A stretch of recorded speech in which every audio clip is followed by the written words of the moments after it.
stay till the end of the fucking credits.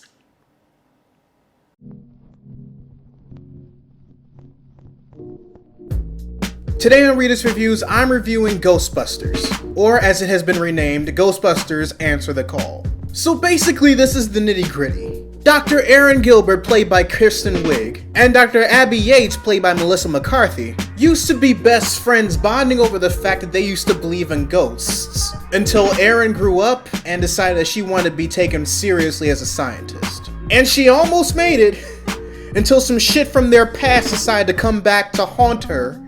Pun intended this time, I promise. And fate brought them back together, while also introducing her to Jillian Holtzman. And when the three discovered that, for the lack of better terms, something strange was happening in their neighborhood. Yes, I know I deserve to be shot for that, but you understand what the fuck I was going for. They, along with the street-smart Patty Tolan, decided to team up and become the Ghostbusters to actually figure out what the fuck is going on.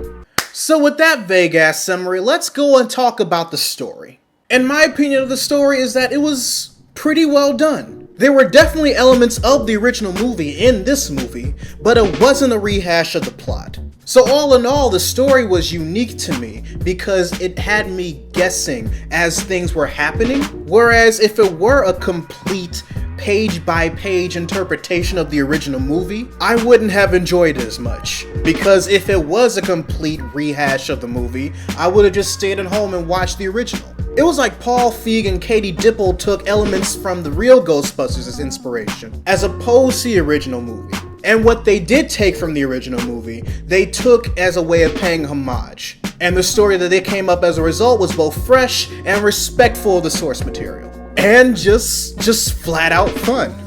Now let's talk about these girls. Kristen Wiig and Melissa McCarthy work so well together! There was not a moment while I was sitting in that theater that I didn't find their banter hilarious. And the same could be said of Kate McKinnon and Leslie Jones. And in my opinion, all four of the girls had their time to shine over the course of the movie. They all had evenly distributed screen time and talk time, and it was just great. Because I got a sense of who Abby was. I got a sense of who Aaron was. Patty is great in this movie because Leslie Jones really had fun playing her, and I could fucking tell. And Jillian, oh my god, Jillian, can I just have Jillian? Can I just have her? I need her in my life to purposely fuck things up just so I can grow as a person. Because Jillian is the type of person that just naturally brings chaos and craziness into people's lives, and I just need that. If you ever were looking for the perfect representation of what chaotic good as far as character alignment is, it's fucking Jillian.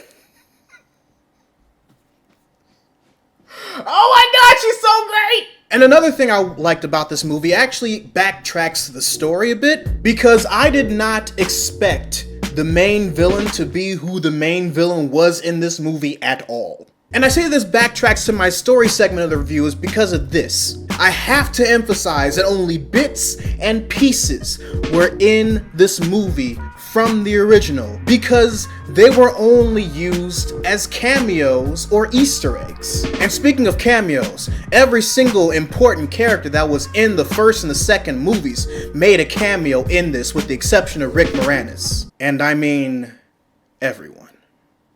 But yeah, I say that because even the villain wasn't who you were expecting it to be, because it's Ghostbusters. And I found that absolutely refreshing.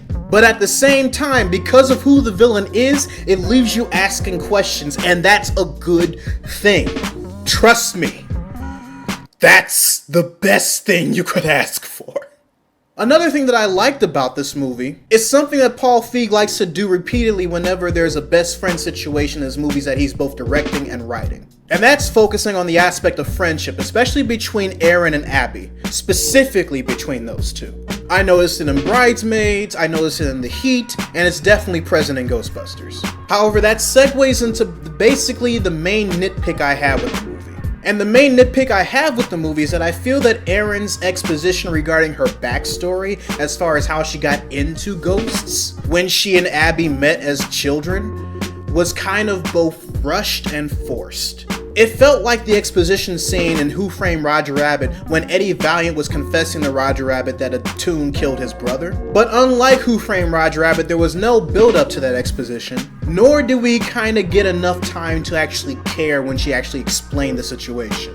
I feel like both the scene and the build up to it actually could have been handled better. Which is saying a lot because the friendship between Erin and Abby is actually pretty on point, and it was properly developed as the movie went on. You saw that there was a rift, you saw that they were mending that rift over the course of the movie, and when you see the ultimate act of that friendship happen on the screen, you believe it. So Paul Feig definitely has proven over the course of the movie that he knows how to develop friendships that way, especially in his past works. But unfortunately, I guess he just lost sight of that aspect, which would have added a lot more to the dynamic, in my opinion. But readers, other than that, this movie will not disappoint you if you are a Ghostbusters fan. Especially a hardcore one like me who knows just about all of the ghost mythos and genuinely enjoys the camaraderie of Ghostbusters. So I would say that not only should you see this in theaters, but I would pay anywhere between $7 to $10 for a movie ticket. And I would definitely say it's worth buying on DVD when it comes out.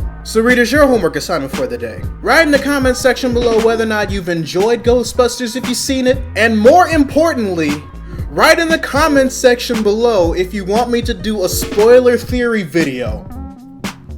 Because I have so many theories! Anyway, this is Readus 101. Class dismissed. Oh my god. I've already seen this movie 2 more times. In my head, I have planned out the next 2 to 3 times I'm going to see this.